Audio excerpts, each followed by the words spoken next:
வணக்கம் dear students. நான் பார்க்குறது வந்து ஆர்கானிக் கெமிஸ்ட்ரியில் இருக்கக்கூடிய +2 ஆர்கானிக் கெமிஸ்ட்ரியில் இருக்கக்கூடிய ஹைட்ராக்சைடு டெரிவேட்டிவ்ஸ் லெசனில் சில 1 mark question, book interior question. Question என்னன்னு பாருங்க. ஃபினைல் மெக்னீசியம் புரோமைடு C6H5 இது வந்து phenyl, Mg magnesium, Br bromide, இது ஒரு Grignard reagent. gives benzyl alcohol. benzyl alcohol ஓட ஃபார்முலா வந்து C6H5CH2OH. it's a benzyl alcohol. it's a primary alcohol. phenyl magnesium bromide gives benzyl alcohol with யார் கூடன்னு கேட்டிருக்காங்க. அதாவது ஃபார்மால்டிகைட் அதுவா, அசிட்டால்டிகைடா, அசிட்டோனா, எத்தில் ஃபார்மேட்டா, 4 ஆப்ஷன் கொடுத்துருக்காங்க.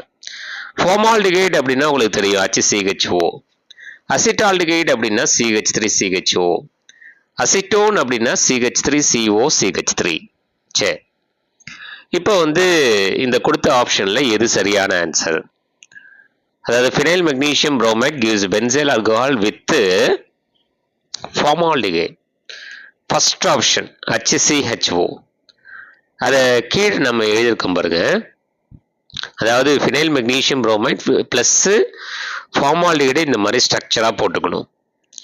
அந்த ஸ்ட்ரக்சரில் அந்த double bond C double bond O இருக்கு இல்லையா, அதில் இருக்கிற பாண்டு உடஞ்சதுக்கப்புறம் O மைனஸாகவும் C ப்ளஸ்ஸாகவும் ஆகும். அந்த O மைனஸில் யார் வந்து சேரும் அப்படின்னு பார்த்தீங்கன்னா அந்த MgBr வந்து சேரும். Mg வந்து சேரும், அது கூட Br இருக்கு.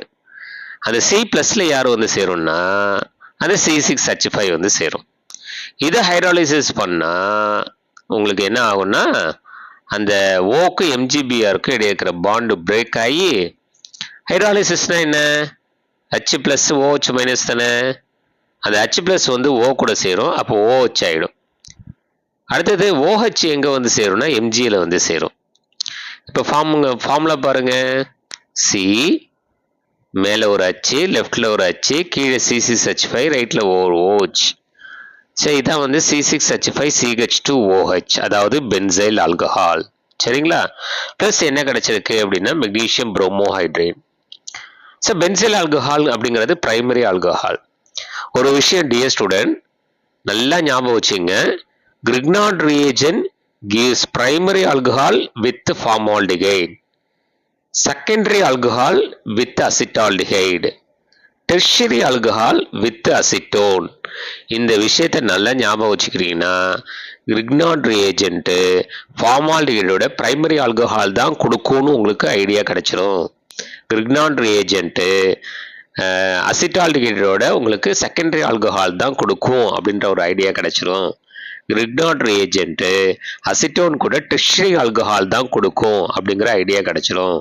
அதே மாதிரி Grignard reagent carbon dioxide கேஸோட சேர்ந்தா கண்டிப்பாக உங்களுக்கு கார்பாக்சிலிக் ஆசிட்ஸ் தான் கிடைக்கும் அப்படிங்கிறது கண்டிப்பாக கிடையாது. கண்டிப்பாக தெரியணும் இது. சரிங்களா? அதாவது கிரிக்னாட் ரியேஜென்ட் ஃபார்மால்டிகைடோட சேர்ந்த என்ன கிடைக்கும், அசிட்டால்டிகைடோட சேர்ந்த என்ன கிடைக்கும், அசிட்டோன் கூட சேர்ந்தா என்ன கிடைக்கும், கார்பன் டை ஆக்சைடு கேஸ் கூட சேர்ந்தா என்ன கிடைக்கும் அப்படிங்கிற விஷயத்தை நீங்க நல்லா தெரிஞ்சு வச்சுக்கிறீங்கன்னா இது பப்ளிக் பேஸ்டு கொஸ்டின். அடிக்கடி இந்த கொஸ்டின் வந்து ஒரு 2 மார்க்ல கண்டிப்பா கேட்குறாங்க. சரிங்களா? சரி, இதை பார்த்து வச்சுங்க. தேங்க்யூ.